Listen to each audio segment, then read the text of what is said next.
It starts the way most Tuesdays start.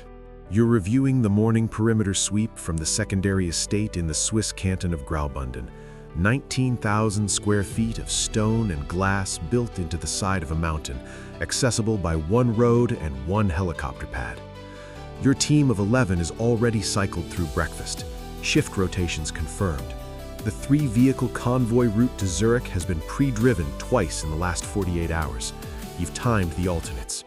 You know where every camera blind spot sits on the main road.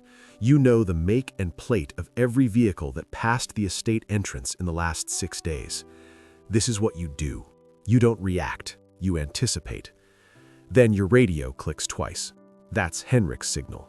Henrik doesn't use words unless something has already gone wrong. You're moving before you finish the thought. You find him at the north gate, standing very still in the way that trained men stand still when they are processing something they don't want to process. He hands you a tablet without a word. On the screen is a photograph, grainy, shot from distance, probably a long lens from the tree line across the valley. It shows your convoy, yesterday's convoy, the one that took Voss to the Zurich meeting and back. Someone was watching, someone with patience and equipment. You look at the timestamp on the photograph. It was sent to an anonymous tip line used by a private intelligence clearinghouse you know well, which means someone didn't just take this photo. They wanted you to know they took it.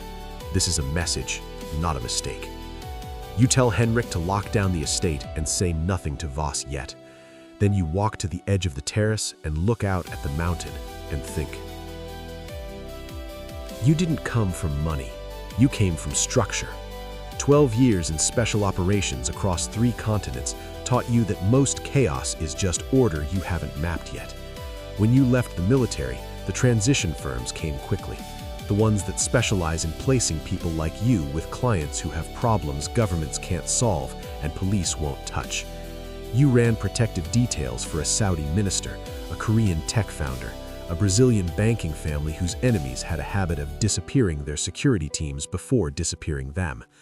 Then, a man named Callum Reach called you from a number that no longer exists and offered you a number you didn't believe was real.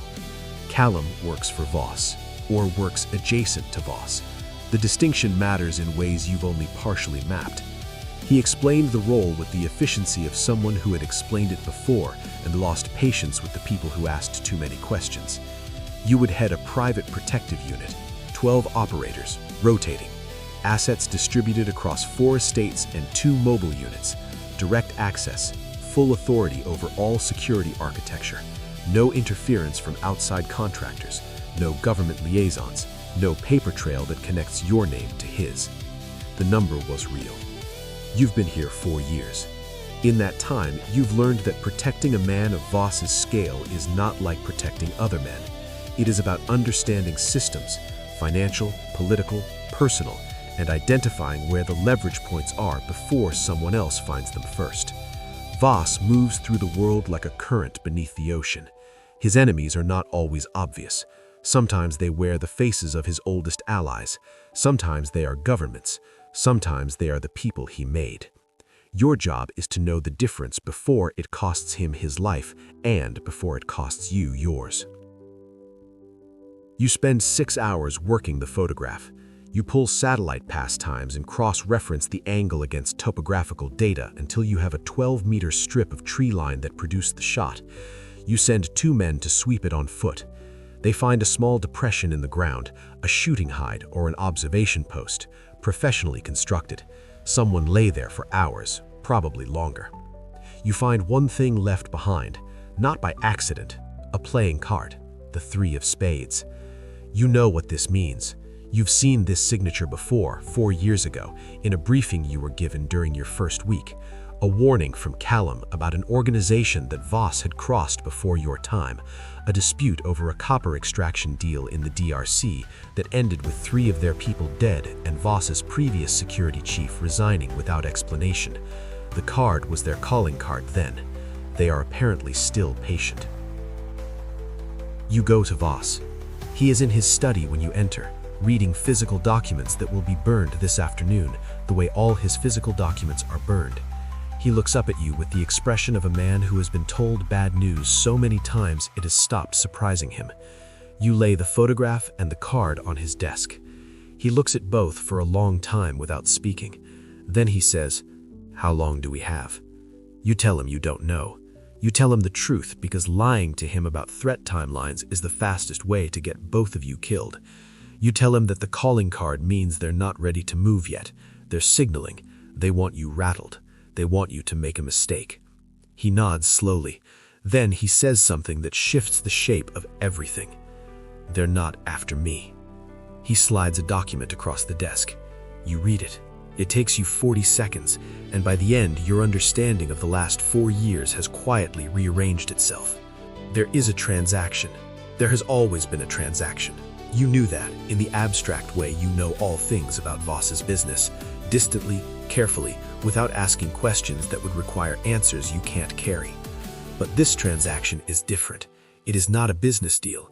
It is a transfer of something to someone through channels so layered that even you can't really read the document in front of you. What you can read is the name at the bottom.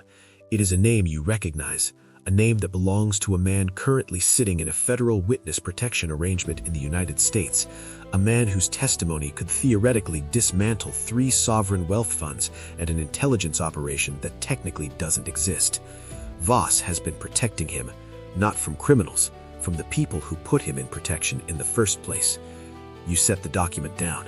You say nothing for a moment because you are processing the speed at which your role just changed. You are no longer protecting a wealthy man from business rivals. You are standing at the edge of something with geopolitical weight, the kind of situation where protective details get reassigned to shallow graves when the principals decide it's cleaner. Voss is watching you. He knows what you're calculating. He says, "You can leave right now. Full payout, clean exit. We never had this conversation." You know he means it. You also know that men who have this conversation and walk away tend to develop unfortunate accidents within the following 18 months. Not because Voss orders it, you genuinely believe he wouldn't, but because the system around him has its own immune response to loose variables. You are currently a loose variable. You ask him what he needs. What he needs is a relocation, not a quiet one, a disappearance of the witness, of 3 terabytes of documentation, and of Voss himself for a minimum of 60 days, while his legal architecture is restructured through a series of intermediary vehicles in jurisdictions that don't communicate with each other. He needs this done in 72 hours. He needs it done without triggering the surveillance net that you now know is already partially in place, because the playing card in the forest was not just a signal, it was the edge of a perimeter. They're already watching. You spend the first 12 hours building a new operational picture from scratch, because the one you had is now compromised by definition. Every route you've used, every safe house logged in your system, every vehicle in your fleet, all of it potentially visible to people who have been watching longer than you realized. You don't panic. Panic is a resource drain. You work. You reach out to 2 people, only 2. A logistics specialist in Vienna you've trusted for 6 years and have never called twice in the same month, and a woman in Geneva who moves people across borders through means that have never been publicly tested in a court of law. You tell them both the same thing: high value, high visibility, 72 hours, and a number that makes both of them go quiet for a moment before they say yes. You move Voss out of the estate on the second night, inside a food supply truck, wearing no technology and carrying nothing registered to his identity. It is not elegant. He does not complain. This is one of the things you respect about him. He understands that elegance is a peacetime luxury.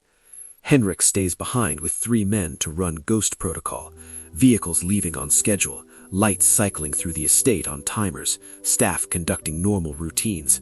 The illusion buys you time, maybe 18 hours, maybe less.